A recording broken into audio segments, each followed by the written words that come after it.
তৃণমূলের নেতাকর্মীরা অলওয়েজ একটা হাইপ মুডে থাকে। তবে যারা দলের সর্বোচ্চ প্রধান, যারা দলকে লিড করেন, দিক নির্দেশনা দেন, বেশিরভাগ ক্ষেত্রে তৃণমূলের যে ফিলটা বা আওয়াজটা, সেটা দলের ঊর্ধ্বতন যে নেতারা আছেন তারা সেটাকে শোনেন না।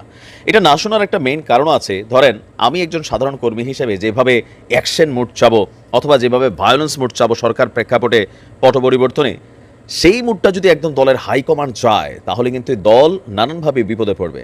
আপনি দেখেন যে সরকার প্রেক্ষাপটের এই পরিবর্তনে এসে তারেক রহমান যে সিদ্ধান্ত নিচ্ছেন, একদম দলের সাধারণ বিএনপির নেতাকর্মীরা সেটার সাথে অনেক ক্ষেত্রে সহমত পোষণ করছে না।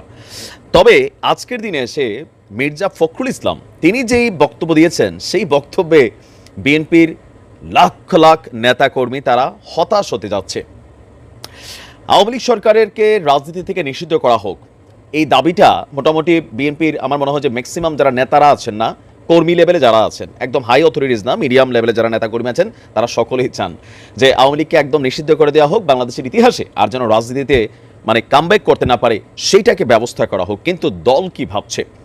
দর্শক, আওয়ামী লীগের নিষিদ্ধ ইস্যুতে আপনারা জানেন যে হাইকোর্টে একটা রিট হয়েছিল। সেই রিটের ইস্যুতে সেটা আপনার যিনি সরকারি যে অ্যাটর্নি জেনারেল আছেন তিনি বলছেন এটা আসলে সম্ভব না।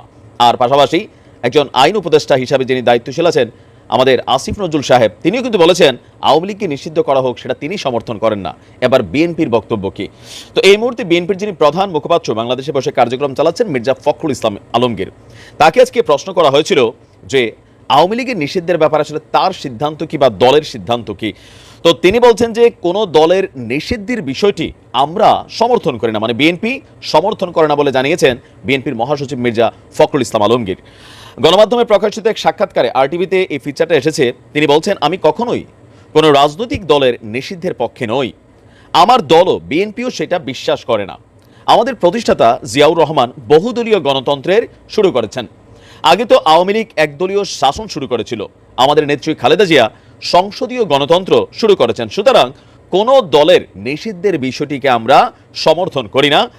আর বিএনপির পররাষ্ট্রনীতি কেমন হবে, যেহেতু বিএনপির 98% যারা তৃণমূলের নেতাকর্মী তারা ভারত ইস্যুতে মনে করে ভারতের বাদ দিয়ে বাংলাদেশ একদম স্বয়ংসম্পূর্ণ স্টাইলে চলতে পারবে, আমরা প্রয়োজনে পাকিস্তানে যাব, প্রয়োজনে আফগানিস্তানে যাব, বা প্রয়োজনে চীনের কাছে যাব, ভারতকে কোনোভাবে চাই না। কিন্তু বিএনপি কি ভাবছে? বিএনপির মহাসচিব বলছেন, আমি কখনোই কোনো তিনি বলছেন যে আমরা সকলের বন্ধুত্ব চাই, আমরা পার্টিকুলারই কোনো দেশের সঙ্গে বন্ধুত্ব চাই না। আমরা কোনো দেশ বাংলাদেশের পার্টিকুলারই কোনো দলের সঙ্গে সম্পর্ক গড়ে তুলুক এটাও আমরা চাই না। সকলের সঙ্গে বন্ধুত্ব, অন্য দেশ এখানকার মানুষের সঙ্গে সম্পর্ক গড়ে তুলবে পারস্পরিক স্বার্থ বিবেচনা করে, সার্বভৌমত্বকে সম্মান করে। তিনি বুঝতে চেয়েছেন ভারত যেমন শুধুমাত্র আওয়ামী লীগ সরকারের সাথে সম্পর্ক করেছে, অনেকে আবার ভাবতেছেন যে বিএনপি কি পাকিস্তানের সাথে সম্পর্কটা ভালোভাবে করবে কিনা। কারণ এটা বাংলাদেশের ঐতিহাসিক একটা ট্রেন্ড আছে যে বিএনপি আসলে পাকিস্তানপন্থী একটা অবস্থান তৈরি হয়, আওয়ামী লীগ আসলে ভারতপন্থী তৈরি হয়। তো এই মুহূর্তে সাধারণ নেতাকর্মীদের যে চাওয়াটা, আমরা সোশ্যাল মিডিয়া প্ল্যাটফর্মে যেমনটা দেখি ভারত বিরোধিতা, তো সেই ক্ষেত্রে বিএনপির যারা হাই অথরিটিজ আছেন তারা জানেন যে ভারতকে বাদ দিয়া আসলে এখানে চলার সুযোগ নেই, কারণ আপনি চাইলেই প্রতিবেশী বদলাতে পারবেন না। তো বিএনপির হাই অথরিটিজের সিদ্ধান্ত আওয়ামী লীগ রাজনীতি করুক, বাংলাদেশে থাকুক, এটাই পাশাপাশি ভারতের সাথে সুসম্পর্ক থাকবে, পাকিস্তানের সাথে থাকবে, দুই দেশের সাথে বন্ধুত্ব, তবে অতিরিক্ত মাখামাখি না, দেশের স্বার্থ বিবেচনা করে। তো এখন মির্জা ফখরুল ইসলাম সাহেবের এই বক্তব্য স্পেসিফিক্যালি এটা বিএনপিরই বক্তব্য। কি ভাবছেন বিএনপির নেতাকর্মীরা এমন সিদ্ধান্তে?